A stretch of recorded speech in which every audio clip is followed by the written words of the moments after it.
Let's talk about double busbar and switching sequence. Circuit breakers are complicated electromechanical devices and must be serviced regularly. So that work on them can be performed safely, switches are installed before and after them. In contrast to circuit breakers, switches must only be operated in the de-energized state, which means only after the circuit breakers have been opened. To avoid faulty switching, the switches and associated circuit breakers are mechanically interlocked with each other. The switches also serve as visible separation points as opposed to circuit breakers' contacts, which are situated in an arcing chamber. Visible separation points are a required safety measure during disconnection of line segments.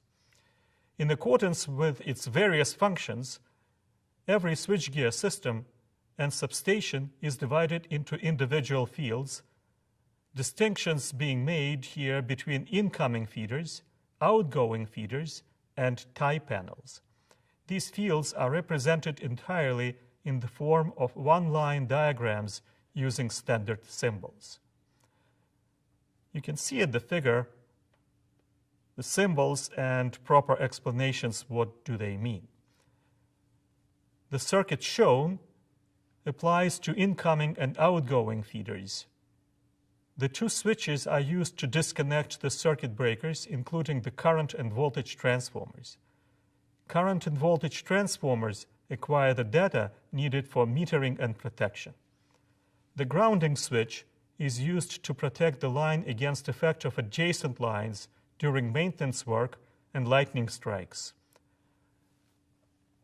We can take a look at the diagram of a simple system consisting of one busbar, one incoming feeder, that would be number 1, and two outgoing feeders, number 2 and 3. To ensure reliability of electrical service, redundancy is achieved by arranging busbars into several sections. If one line is out of service due to the fault or maintenance, the circuit breaker connecting two sections, called tie breaker, will close and ensure no interruption of power to loads connected to the other section.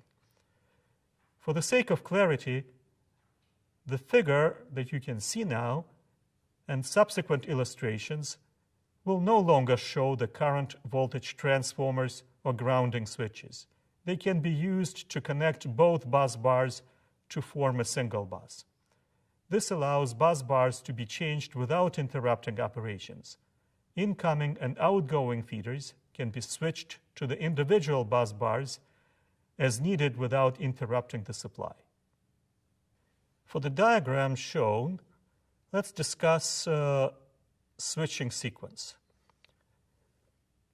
What you can see is that source 1 is connected to bus 1 via circuit breaker 1, which is designated as CB1, and source 2 is connected to bus 2 via CB3.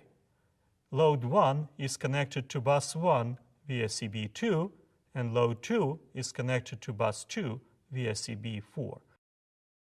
In the absence of mechanical, electrical, and program-controlled interlocks, a switchover action's success or failure depends on the operator, switching foreman, technician, or engineer. Incorrect operation of breakers can result in electric arcs, which cause significant damage and failure to the power supply in the affected area. For this reason, basic skills in handling switching devices forming part of switchgear are crucial, and protection of switchgear against switching errors has a very high priority.